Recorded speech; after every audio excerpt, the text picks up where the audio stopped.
नमस्कार साथियों, मैं डॉक्टर अमित त्रिपाठी लक्ष्य सैनिक के न्यूज में आपका स्वागत करता हूं और आशा करता हूं कि आप अच्छे होंगे। दोस्तों, आज काफ़ी समय बाद मैं आप लोगों के सेवा में हाजिर हुआ हूं और आशा करता हूं कि अब आगे तमाम तरह की अपडेट्स आपको मिलती रहेंगी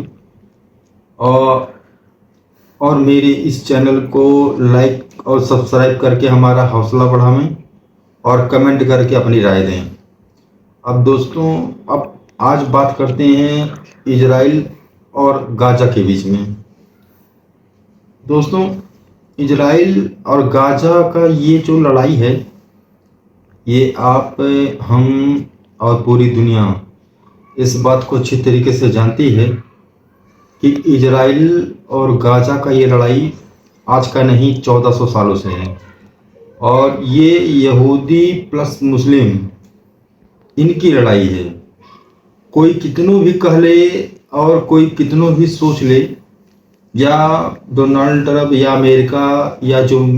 कहाँ पे मिस्र में जहाँ ये मीटिंग हो रही है, वो भी इस बात को अच्छी तरीके से जानते हैं कि ये लड़ाई आज की नई नहीं बहुत पुरानी है। और ये जितने दिन तक के समझ लीजिए कि तोप गोले बंदूकें जितना दिन चुप हो जाएं, लेकिन इसको आज नहीं तो ये लड़ाई होनी है। ये बात इजराइल भी जानता है, ये बात अमेरिका भी जानता है, ये बात मिडिल ईस्ट के लोग जानते हैं और ये बात गाजा का खान हमास भी जानता है। क्यों? क्योंकि ये लड़ाई इनकी वर्चस्व की है, यहूदी प्लस मुस्लिम। और इजराइल के लोग भी इस बात को जानते हैं कि जब तक गाजा में अस्थायी शांति नहीं हो जाती या हमास वहाँ से नहीं चला जाता, तब तक ऐसे ही लड़ाई, खून, कत्लेआम, अपहरण वगैरह जाने जाती रहेंगी। और ये बातें कोई आश्चर्य या अचरज की बात नहीं है कि आज अमेरिका जो वहाँ बीच में जाके अपने ये का नाम है जो सीज फायर की उसकी समझ लीजिए कि सपने हैं, वो 2-4 दिन, 10 दिन, 15 दिन, 1 महीने के लिए पूरी हो सकती हैं। लेकिन ये कहिए कि बगैर हमास को वहाँ से हटाए जब तक एक, या तो फिर जो डोनाल्ड ट्रंप ने अपना वो 20 सूत्री मांग में रखा हुआ था, वो सारी बातें जो है हमास तो नहीं मानेगा, 2, 4, 5, 6 शर्तें वो मान लेगा, लेकिन ये कहिए कि वो परमानेंट के लिए मान जाए तो ये हो नहीं सकता। और दोस्तों, एक बात ये भी जान लीजिए कि जब हर इजरायली इस बात को जानता है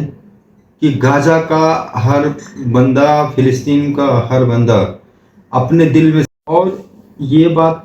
हमास और इजराइल की रहने वाले भी वो इस बात को जानते हैं अच्छी तरीके से कि अगर ये कितनों भी, जब तक गाजा या तो फिर इंटरनेशनल जिस तरीके से ट्रम्प जी या ट्रम्प सरकार जो का भाई बिजनेसमैन है, वो तो अच्छी तरीके से जानते हैं कि गाजा को कैसे डील करना है। लेकिन इस बात को हमास भी जानता है, इस बात को वहाँ की पब्लिक भी जानती हैं कि अगर हमास यहाँ से हट गया तभी जाके कुछ शांति वगैरह होगी, लेकिन हमास हटेगा नहीं। क्योंकि हमास को हटना होता, या अगर हमास, या तो जब तक वो एक एक योद्धा है वहाँ पर, तब तक वो इजराइल से युद्ध लड़ता रहेगा, उसकी लड़ाई जारी रहेगी। इसलिए क्योंकि हमास ने पहले ही कहा रखा है कि कोई भी एक योद्धा बचेगा हमास का तो भी वो इजराइल पे वार करेगा, उसकी लड़ाई जाती रहेगी, जारी रहेगी। वो अपना आगे का जो है वो इजराइल में किसी को भी कभी भी निशाना बना सकता है। तो ये चीज़ें जब मन के अंदर, दोस्तों, लड़ाई सिर्फ 2 देशों की ये नहीं है, जो है ये 2 विचारों, 2 सोच की है। ये यहूदी प्लस मुसलमान की लड़ाई है और जो 1400 सालों से चली आ रही है, जिसको बंदूक या कुछ भी हो, तोपें हों या वहाँ के क्या नाम है उग्रवादी संगठन हो कुछ, उनके क्या नाम है वहाँ से हटने से या क्या नाम है एक दूसरे के सीज फायर के नाम से ये बताइए आपकी ये लड़ाई खत्म हो जाएगी? नहीं दोस्तों, ये बात पूरी दुनिया जानती है और ये बात अमेरिका इजराइल भी जानते हैं कि आज नहीं तो कल फिर हमला होगा, फिर लड़ाई होगी। तो दोस्तों ये जो नफरतों में जो ये आग जलती है वहाँ गाजा वासियों के, फिलिस्तीनियों की, ये जो दिल के अंदर जो आग जल रही है, उनके युद्ध हमें करना में चल रही है, नफरतें हैं लोगों के, जब तक दिल से ये चीज़ नहीं वहाँ से हटेगा तब तक दोस्तों ये लड़ाई ऐसे ही चलता रहेगा और ऐसे ही लोग एक दूसरे का नरसंहार, कत्ल वगैरह एकदम मतलब ये समझ लीजिए कि खून कत्लेआम ये सब चलता रहेगा, जारी रहेगा। अब इसका डोनाल्ड ट्रंप जी ने जो चीज़ वहाँ पे एक नाम है वो 20 सूत्रीय मार्ग रखा हुआ है, इसमें दोस्तों हमास तो अपना का नाम है उसका वजूद ख़त्म हो जाएगा और नहीं तो फिर वहाँ की किसी राजनीति में वो भी मांगेगा। और हो सकता है कि अगर किसी कारणवश से फिलिस्तीन ने जिस तरीके से वो चाहता है कि गाजा नाम का क्षेत्र रहे ही ना, तो दोस्तों गाजा में हमास के ही जो पकड़ है, मजबूत है, वहाँ का मतलब जो नेतृत्व है वहाँ की पब्लिक ने उसने हमास को ही दिया था। अच्छा, क्योंकि दोस्तों कितनों भी कोई कुछ अपने लोग फिलिस्तीनी में या गाजा में कितनों भी हमास को लेके वो विद्रोह करते दिखे, उनके का नाम हमास के विरोध में भी बोलते हैं मिले, धरना प्रदर्शन देते मिले,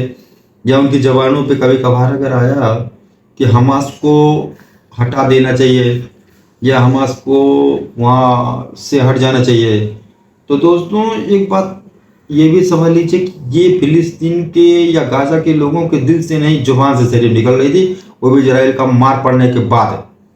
आज इजराइल ने पूरे गाजा को, इस 90% करीब गाजा को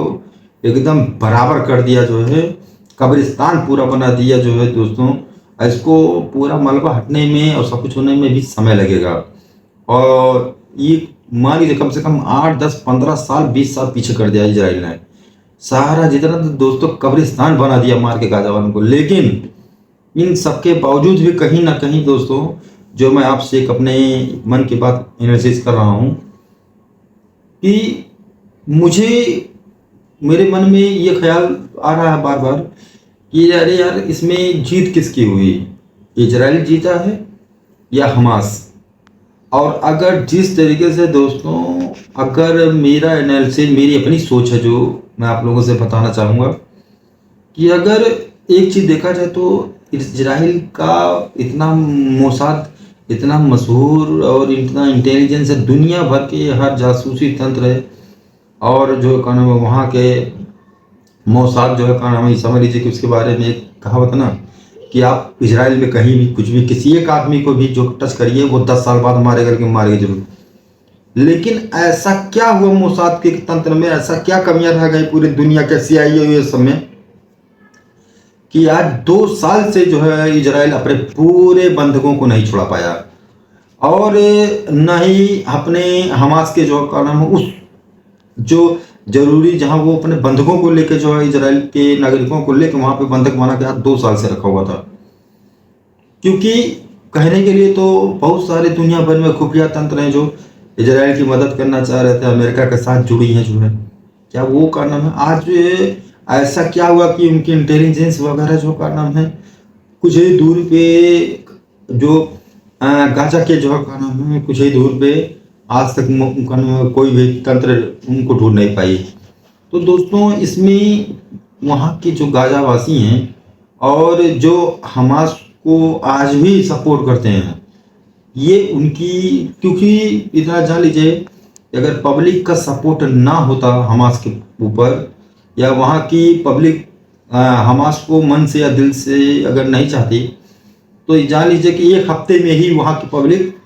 हमास को या इजराइल को या किसी को या अमेरिका को किसी को भी सूचना देके या इतना वहाँ पे जो है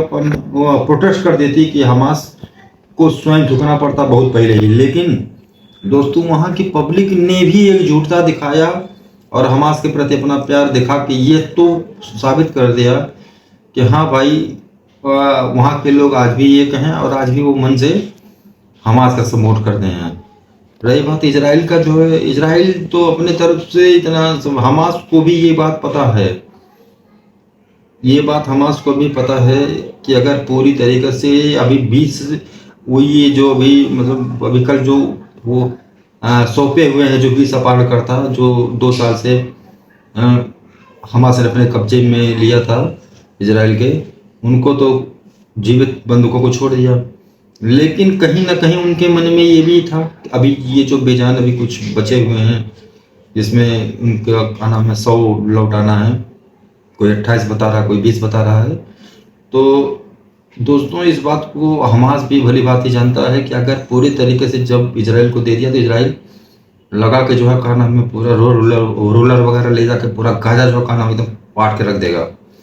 इसीलिए हमास जानता था कि इजराइल के लोग एक दूसरे से, यहूदी को इतना प्यार करते हैं दोस्तों, अपने आपस की जनता को इजराइल में इतना, क्योंकि इजराइल का ना यहूदी आबादी कम हो रही है धीरे धीरे, और इजराइल अपने हर नागरिकों की सुरक्षा के लिए प्रतिबद्ध रहता है। क्योंकि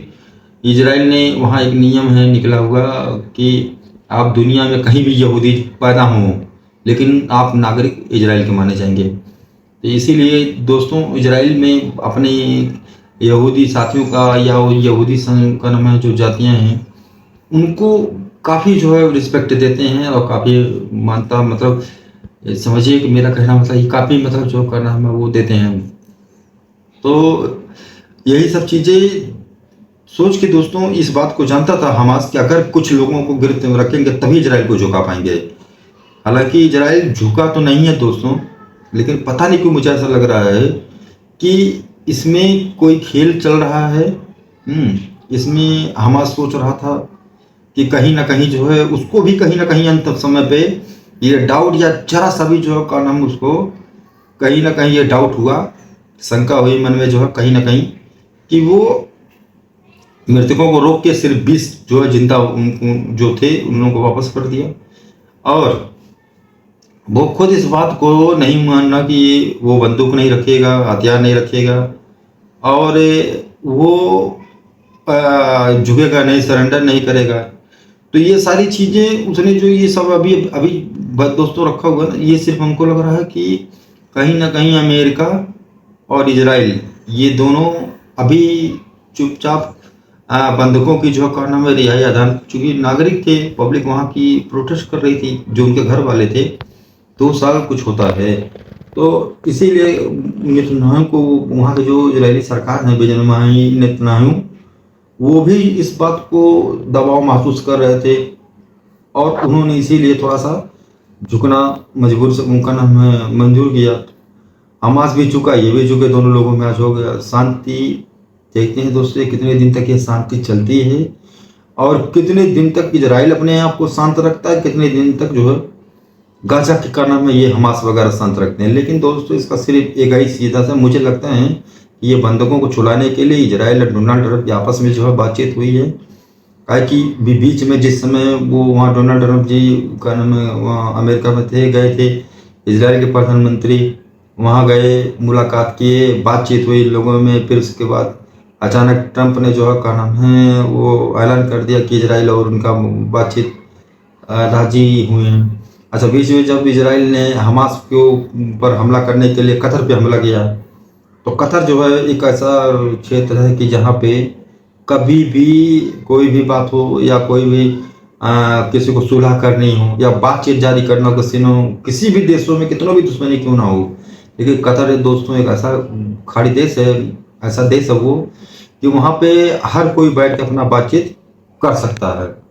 तो ये सब चीज़ें जब कतर के ऊपर हमला हुआ तो सारे मुस्लिम एक तरफ हो गए और उसके बाद फिर बाद में ये इजराइल के प्रधानमंत्री का वहाँ जाना, अमेरिका के राष्ट्रपति से मिलना, उसके बाद फिर वहाँ फ़ोन पे कतर के का नाम है उनके फ़ोन करके जो का नाम है और उसके बाद फिर वहाँ माफ़ी मांगना। तो दोस्तों पता नहीं क्यों मेरा एनालिसिस है कि कहीं ना कहीं इजराइल और अमेरिका कहीं आपस में कुछ खेल ना कर रहे हों और वो इसलिए थोड़ा सा खेल कर रहे जो है कि पहले कतर के ऊपर जब इजराइल ने हमला किया था तब कुछ नहीं बोले वो, बल्कि उन्होंने धमकी दिया था कि जहाँ भी हमास के वो दिखेंगे उस देश में मैं हमला करूंगा। और अचानक क्या हुआ? तो दोस्तों इसको कहते हैं जियो पॉलिटिक्स। और जियो पॉलिटिक्स में यही होता है जो है, ये समझ लीजिए कि को जहाँ तक मेरा सोच अपना मेरी क्या नाम है जानकारी नॉलेज है, वो यही कह रही है कि अभी ये जो 20 बंधक हैं और फिर इधर मृतकों का जो है, जैसे ही थोड़ा बहुत जो है इजराइल के जो जीवित बंधक वो तो चलेगा, अभी जो मृतक हैं उनका 100 लेना बाकी है। और उसके बाद फिर दोस्तों हमको लगता है कि जो यहाँ ये शर्तें चल रही हैं ना, कि इन्होंने जो अपनी जो डोनाल्ड ट्रंप ने 20 बातें वहाँ डाली हैं करने के लिए, वो पूरा मनवा के रहेगा इजराइल, अमेरिका भी मनवा के रहेगा। और दोस्तों कितनों भी कोशिश कर लें, लेकिन अगर अमेरिका ने ठान लिया है, इजराइल ने करना, इन दोनों में वो बन गया है से बातचीत हो गई है, सब कुछ बस बंधक आ गए हैं जो है, बस मृतकों का इंतजार है। जब भी ये हमास मृतक दे देगा तो इस समझ लीजिए करना है कि वो फिर गाजा में इनका नाम वो मिटा देगा इजराइल, साथ में अमेरिका भी। और एक बात और जानिए दोस्त, इजराइल ने माफ़ी मंगवा के अमेरिका ने डबल गेम कर दिया, क्योंकि वहाँ के जितने भी करने में सब सारे मुस्लिम उम्मा देश हैं जो कतर के साथ जुड़े हुए हैं। दोस्तों कतर के साथ है शिया सुन्नी दोनों का जो है का नाम आपस काफ़ी बढ़िया तालमेल बना के चलते हैं सब। तो इसीलिए कतर एक ऐसा देश है कि जिसकी बात को सब मानते हैं। तो इसीलिए कतर को ऊपर हमला करना, फिर सारे लोगों को इकट्ठा करना, और उसके बाद फिर माफ़ी मंगवाना। तो दोस्तों कहीं ना कहीं मुझे लग रहा है कि जियो पॉलिटिक्स खेल रहे हैं सब गाजा में और कतर के साथ। हालांकि कतर भी समझ गया, वो भी जो है कुछ दिन कुछ, लेकिन क्या कर सकते हैं भाई, जब इजराइल ने माफ़ी मांग लिया और कतर के वहाँ के जो कानून शासक हैं वो भी बहुत खुश थे, उन्होंने भी इस बात को कहा कि हाँ भाई फ़ोन करके जो है कानून इजराइल ने उनसे माफ़ी मांगा है। तो जियो पॉलिटिक्स में एक सॉरी का भी बड़ा महत्व होता है दोस्तों, और इशारों इशारों में ही बात और उनके शब्दों में ही सब समझ जाते हैं जो है। तो दोस्तों अब मैं चाहूँगा कि अभी आज इजराइल का मिस्र में आज एक बैठक हो रही है जिसमें डोनाल्ड ट्रंप भी गए हैं, और वो इजराइल के पीएम को भी दावत मिली थी और गाजा का भी मिले थे। लेकिन दोस्तों मेरा एक सवाल ये है कि जब दोनों ही देश के वो नहीं जा रहे हैं, जो का नाम है मेंबर, जब दोनों देश के प्रतिनिधि नहीं जा रहे हैं का नाम है, तो सुलह किससे करवाएंगे ये? क्योंकि युद्ध तो उन दोनों में चल, लड़ाई तो उन दोनों में चल रही है। यही चीज़ें जो है इसलिए करने की जरूरत है कि आखिर हमास के वो कोई प्रतिनिधि नहीं गया और इजराइल का भी कोई प्रतिनिधि नहीं गया। तो इसीलिए तो ये सोचने योग्य बात है। और अभी नाम में थोड़ी देर में अगर कोई न्यूज़ आता है तो दोस्तों मैं ज़रूर आपसे अपडेट करूँगा। तब तक के लिए आप मेरे चैनल को लाइक कीजिए, सब्सक्राइब कीजिए, और कोई भी जो है सवाल पूछना तो आप मुझे कमेंट करें। तब तक के लिए जय हिंद, जय भारत।